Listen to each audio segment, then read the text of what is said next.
Waxaklahun Ubah Kan said the dragons reconstructed the moons. Why? Xiucoatl said the abyss has a master. Why? The Dragon Council of Xiucoatl stated the Heavenly Principles brought humans in quotations, he put humans in quotations, to Neuvillette from beyond the stars. Why? We got our first mention of holy soil since Inazuma, and it apparently is part of the reason the Heavenly Principles casted down the divine nails. Why? Nibelung is said to have descended unto Neuvillette when he returned. No, why? I feel like we've known this for quite some time. It feels good to have some confirmation, though, fellas, huh? Most importantly, Ajaw is actually a dragon lord.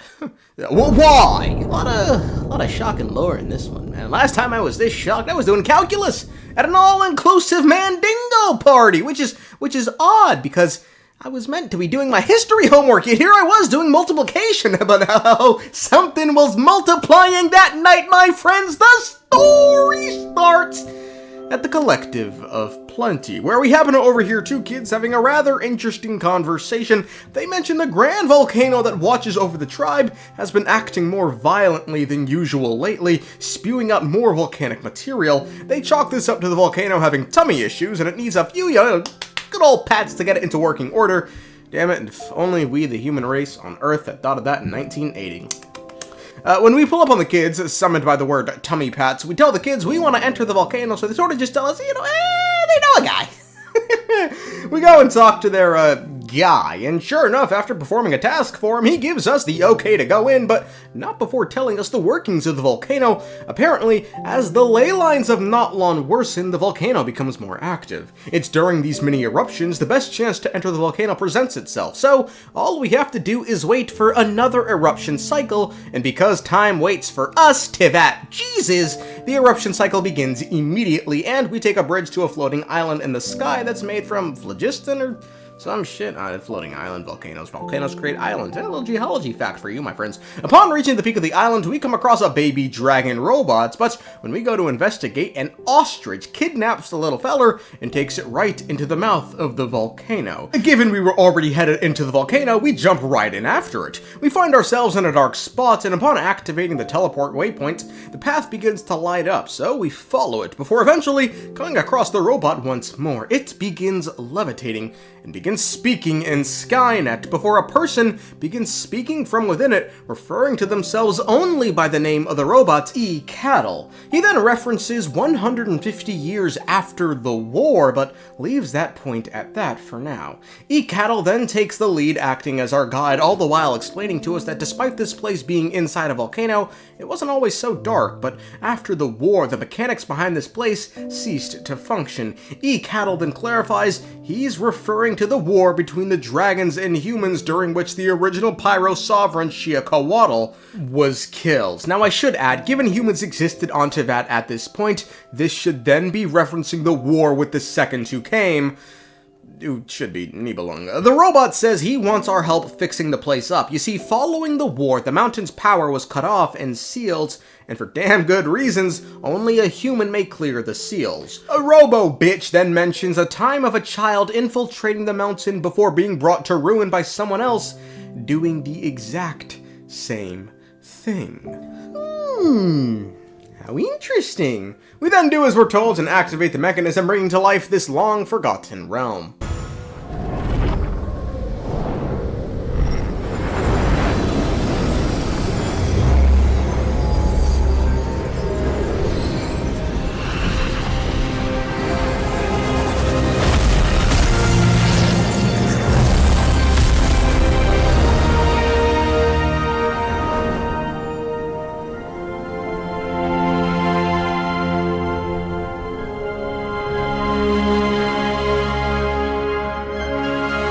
Xiucoatl welcomes us to the first sacred city, Tollan, and assures us we're still in the volcano. Xiucoatl's body then begins to give out, and in his last moments tells us we need to restabilize 2 astral assemblages to activate the celestial axis and really get this place going. He then dies, but says he'll swap bodies to another robot later. We go to restabilize one of the assemblages, and whilst doing so, we end up diving into liquid phlogiston and get flashbacks to a time long past. Xiucoatl, the original Pyro sovereign, established Tollan as a sort of repository for all memories and wisdom like Irminsul. And the reason we're able to see this memory is because it's one of the memories preserved by the phlogiston in the city. Upon diving into more phlogiston, we gain even more memories of the past. We learn the dragons of old once bathed in these lakes to absorb the wisdom the liquid phlogiston carried within them. The memory continues to read that Xiucoatl faked his death due to having already been plagued by the abyss, and this was all while the humans of Tollan outside the volcano began to take up arms and were calling for blood. Upon diving into more phlogiston, the memory states it's been a long time since Xiucoatl and the first human god tumbled into the volcano. The human god is Xbalanque. Following this, Tollan went dark and was sealed. Due to the loss of the primal flame, ancient dragons forsook both their wisdom and form, whilst others simply turned to ash. All the while, the abyss took root in Tollan. It was following all this that someone with a silver-white shadow would find himself alone in the city. We hear the man ask himself why he's in Tollan when he can no longer gain wisdom from the lakes, and he simply tells himself it could be because memories are a hard to come by experience. This silver shadow is obviously Waxaklahun Ubah Kan. We finally reactivate one of the assemblages and gain even more insight into the past with not only the silver white shadow, but also an ash-covered shadow who are talking amongst themselves.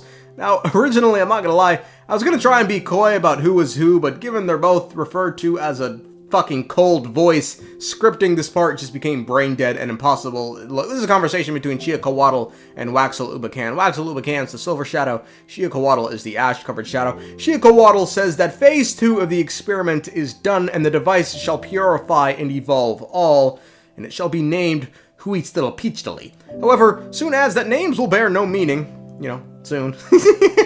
We then hear Waxaklahun Ubah, yes we can, say the astral assemblages serve as a countermeasure against corruption from the abyss, as when they become warped by the abyss, they'll self-destruct, taking the abyss down with them. Waxaklahun Ubah Kan then asks Xiucoatl how he'll identify corrupted targets, as he'll need a controllable specimen, but then realizes Xiucoatl plans to experiment on himself given he's already corrupted by the abyss, which Xiucoatl confirms, stating his decrepit old body may as well serve this purpose. Waxaklahun Ubah Kan then states in a question that if the assemblages do indeed work, won't Xiucoatl die, given, you know, once they light out, they're just gonna blast anything with the abyss, and he reprimands Xiucoatl, asking if the abyss has warped his mind, but Xiucoatl reminds him that all the other lords agreed to this plan, except for him. Waxaklahn responds by stating the other lords are blind followers, but Xiucoatl then retorts by stating destruction shall be rebirthed and his mind is made up. But Waxaklahn Ubah Kan responds by asking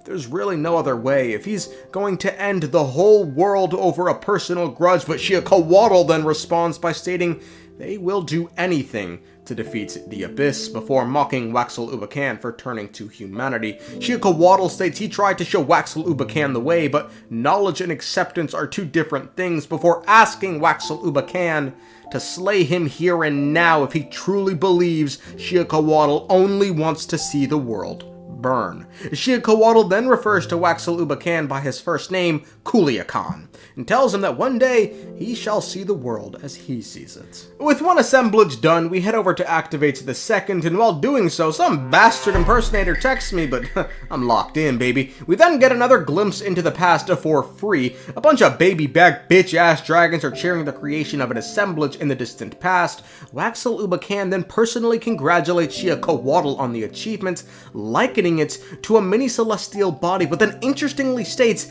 this achievement is comparable to that of lunar reconstruction. I told you the moon wasn't fucking real, nigga! Waxaklahn Ubah Kan then states that even that one would have tucked their wings and congratulated Xiucoatl if they were still here. I'm not exactly sure who that one is, but at this point in time, the only missing dragon I can think of that really matters is the Dragon King Neuvillette, who's currently off-world collecting crack. Xiucoatl states if Waxaklahn Ubah Kan would have helped, this would have been done a long time ago, but Waxaklahn says he's never really cared for this project, but Xiucoatl reminds him that they have driven the abyss into the deepest depths of the mountain. However, once it's master awakens, another catastrophe will arise. Waxaklahun Ubah Kan sarcastically calls Xiucoatl's plan noble, who simply responds that while his days are limited, he must make a new path forward for the dragons before the abyss consumes all. Waxaklahun Ubah Kan says Xiucoatl should let them find their own way, but Xiucoatl responds, waiting is a luxury he does not have, before once again telling Khaenriahns he will one day see the situation as he sees it. But Waxaklahun Ubah, yes we can, who now refers to Xiucoatl as his older brother who gave him life the day Xiucoatl was born, says he doesn't see that happening. And with the assemblage reactivated, we head to the celestial axis, but we also spot a lot of dragons from the past sort of just chilling, you know, staring. The Robo-Dino is back and says with the devices activated, the communication in the city should start working again soon. We ask if this is still Xiucoatl, but he says no, this time he's inhabited the body of a dragon's servant named the Almighty Amaru, the Hallowed Lord. In life, this dragon was brash, aggravating, and brain-dead, but in war held the line until his final breath. Kinda sounds familiar, but then again, I guess, you know, all the dragon lords were sort of brash, arrogant, and fucking brain-dead. We then activate the axis, which takes us down to a lower layer of the city and see the abyss everywhere. We ask if we can use the assemblages, but Amaru says no, and says they only work when they come into contact with the abyss, triggering annihilation. To get to the heart of the mountain, we learn we need a permit. But before learning how to get it, Amaru pieces out, which forces us to go to a different, bigger robot dinosaur. This one isn't inhabited by a person and states they were a prototype created for the purpose of assisting Xiucoatl with record keeping. We ask the robot how we can get a permit to enter the heart of the mountain, and it tells us we need to go to the Chamber of Deliberation and submit an application. Sure, fuck it, bro. When we head to the chamber, we find our friend in another robot, this time named Awanyu. He graciously tells us if we don't have a permit when entering the sacred mountain, the assemblages will blast us. The permit is up ahead in the chamber, which Awanyu begins to call a place where the dragon fools of the past would convene, and interestingly tells us it was a place where pretenders claimed the rights to judge their own kin, prompting us to ask about a certain dragon judge we know, Neuvillette. But Awanyu says, no, different dragon. We head inside the chamber and see the permit at the top covered in an abyssal shell, but at that moment, rift wolves then appear and Awanyu tells us we need to activate the chamber's purification device to rid the place of monsters. We do, and damn does it do God's work. The defenses work by just consuming everything it touches, so we decide to use it to break the shell of the permit. As we attempt to raise the phlogiston barrier, shadows appear and we begin to hear voices. They are currently speaking to the Silver Prince, or Waxaklahun Ubah Kan,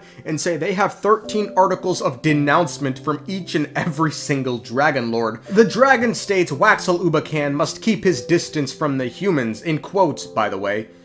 Kinda makes it sound like they aren't real humans, who were brought to Neuvillette by the reaver from beyond the sky, aka the Heavenly Principles. They state they suspect Waxaklahun Ubah Kan gave to humans a power their kind does not deserve. This, of course, being phlogiston and mastery of the flame. More shadows from the past continue that an upstart human federation harbors an escaped test subject, one of Waxaklahun Ubah Kan's personal subjects. This, of course, is referring to Ochcon. They deride Waxaklahun Ubah Kan for letting his subject escape despite the lab being in the heart of the city. More shadows later begin to call Waxaklahun Ubah Kan the true traitor, asking him if giving phlogiston to the humans was not enough. They ask the Silver Prince if he's truly qualified to wield the authority to rule that Xiucoatl gave him. Awanyu would give his own thoughts on what's happening, stating this denouncement we're seeing might have happened as the Dragon Council simply wished to grab hold of the authority within Waxaklahun Ubah Kan, as authority is power. While continuing on, we come across a letter that details a time a Dragon Lord wanted another Dragon Lord executed, and so the council discussed. The 8th Dragon Lord is accused of being a traitor because she had seemingly adopted a human daughter who chose to side with Xbalanque and is currently slaughtering dragons. The dragons all sort of then just point out that Xbalanque is the final boss of the human realm, and they eventually vote to kill the 8th Dragon Lord. With the barrier now high enough, the abyssal shell is broken and we grab the permit, but learn it still needs to be activated. While riding up with Awanyu, he tells us about the days of old, referencing a time when the Abyss swallowed the Dark-Winged Lord. This, of course, is Nibelung, and also speaking of the times the Divine Nails came down, reshaping not only the worlds, but the laws as well. The dragon race fell after all this, and Awanyu calls the race one that relies on the protection of the strong, questioning if such a world needs to exist and wondering if the world long ago should have been cleansed by the flames of rebirth. We head to the top of the city, and Awanyu tells us that when Xiucoatl emerged after faking his death, the 13 dragon lords and 3 princes stopped bitching at one another and became united, but nonetheless, the 3 princes would die in battle against humans, and the 10 dragon lords would die when Tollan fell. One would remain in... holy shit.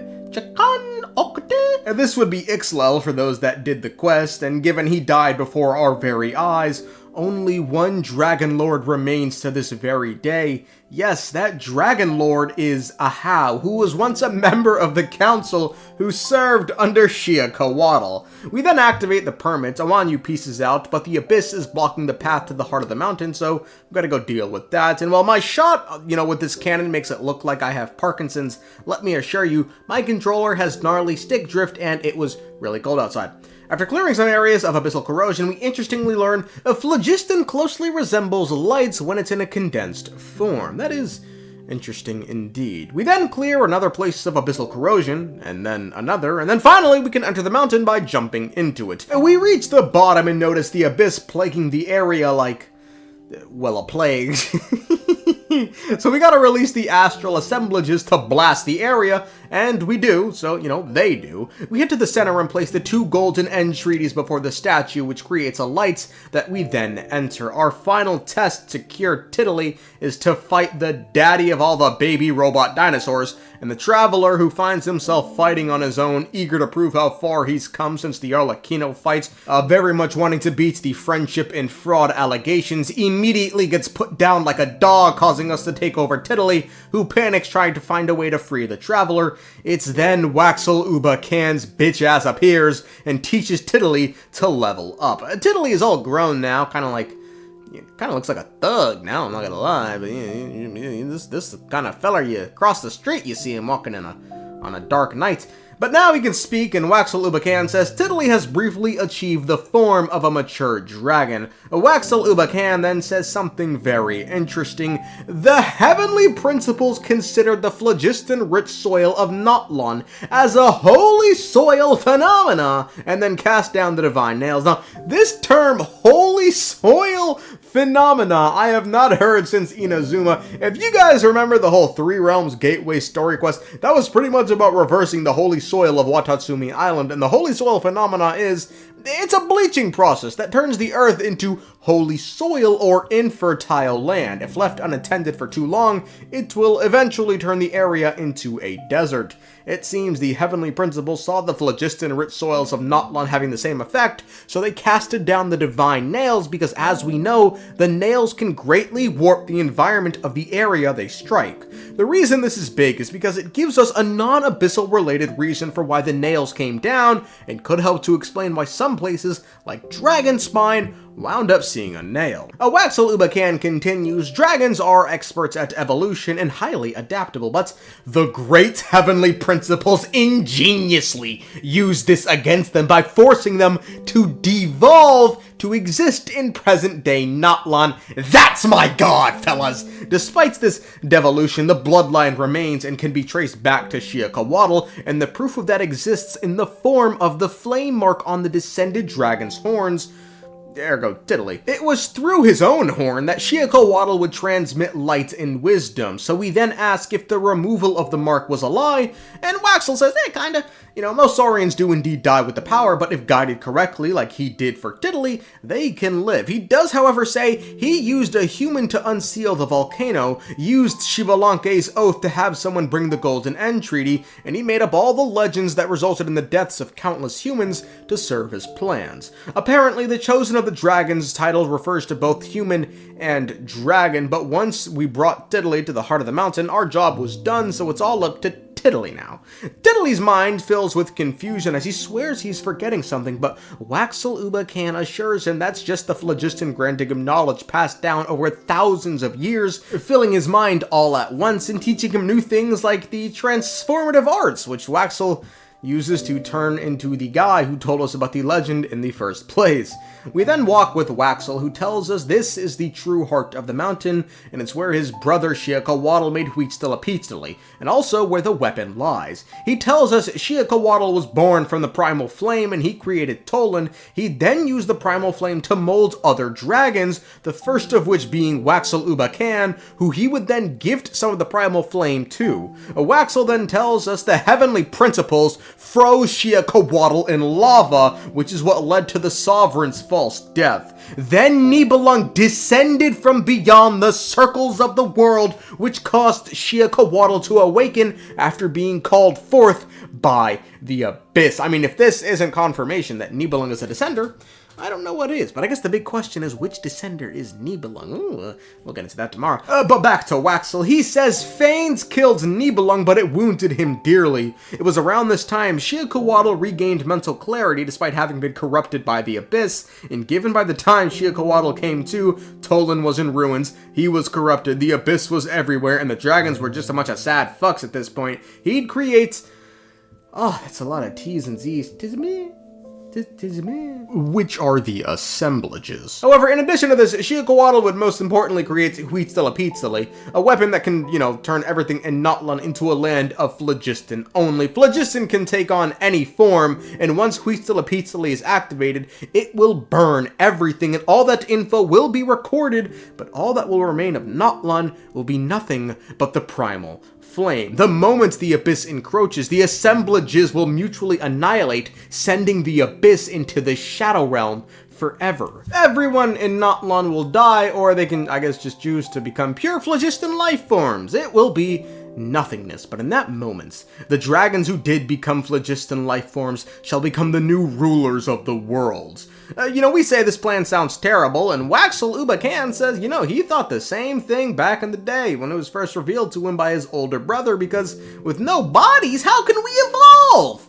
Alas, Xiucoatl had a bunch of dick riders who went along with it, forcing Waxaklahun Ubah Kan to go down another route. He then showcases the power of phlogiston taking on any form by turning into Bona. We continue onward, and we learn that these shadows that we see aren't shadows at all. Rather, they're dragons who gave up their physical bodies and became phlogiston life forms long ago, waiting for the plan to succeed. Waxel says before the fake sky was put up, the city beneath the Tonatiuh could have rivaled the sacred city itself, but then says back in those days when the dragon race was searching for light in the universe, they set up a cable to reach beyond the stars, and they were gonna use it to tighten the sky cable and anchor its trajectory, but Xiucoatl turned that bitch all the way around and used it to create the Tonatiuh and hang that motherfucker high in the sky. Waxel then reveals it's through Xiucoatl he tried to learn how the Heavenly Principles converted the ley lines of the world into a defense mechanism? What?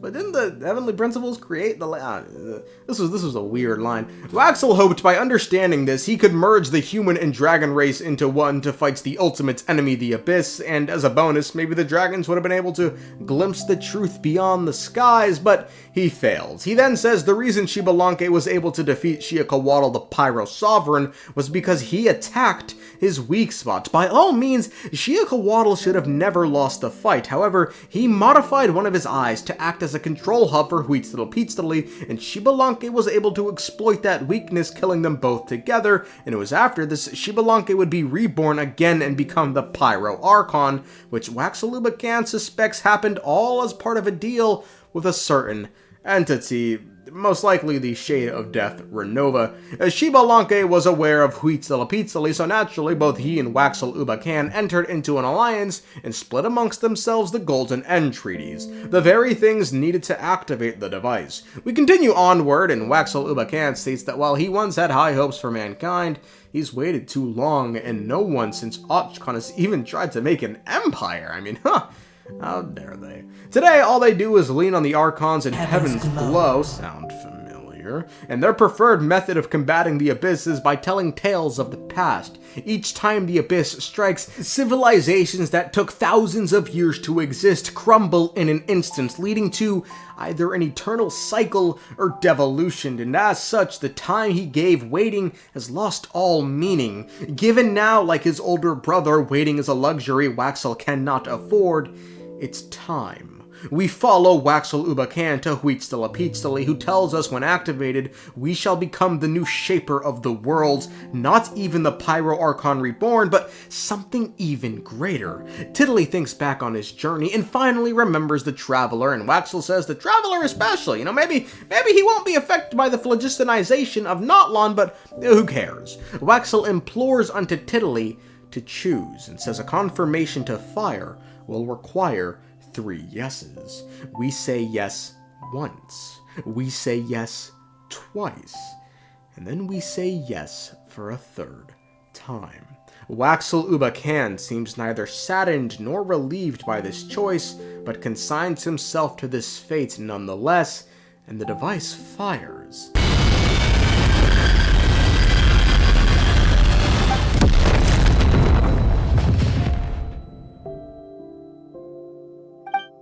All of Tollan has been phlogistonized, and all we can see is white. 10 million years go by in an instant. All time has lost meaning. In this realm, only one mind exists, and it's Tiddly. The Abyss is no more. The primal flame, while not eternal, will burn for billions of years, yet the sole existing mind is still Tiddly. This mind recalls once traveling side by side with 2 companions, wondering if it made the right choice. We're then brought back to the device because the fun choice can never be the canon one.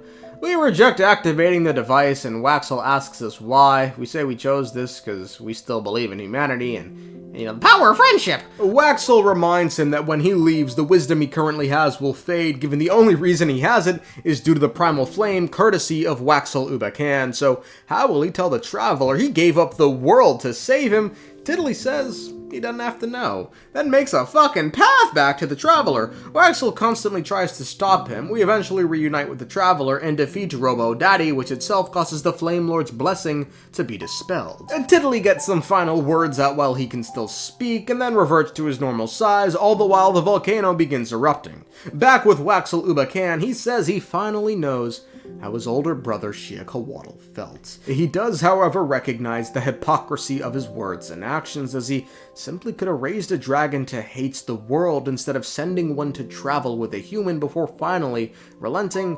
Maybe it's because he still has faith in the humans, before finally saying maybe he doesn't know how Big Brother felt all those years ago, before disappearing. Is he dead? Who knows? He's a rat. Motherfuckers don't die easy.